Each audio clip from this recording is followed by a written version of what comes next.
Mano.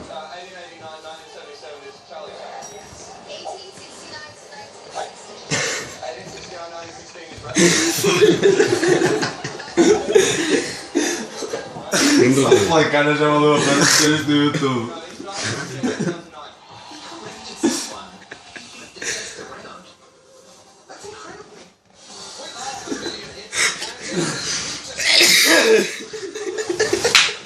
Ele fica mesmo.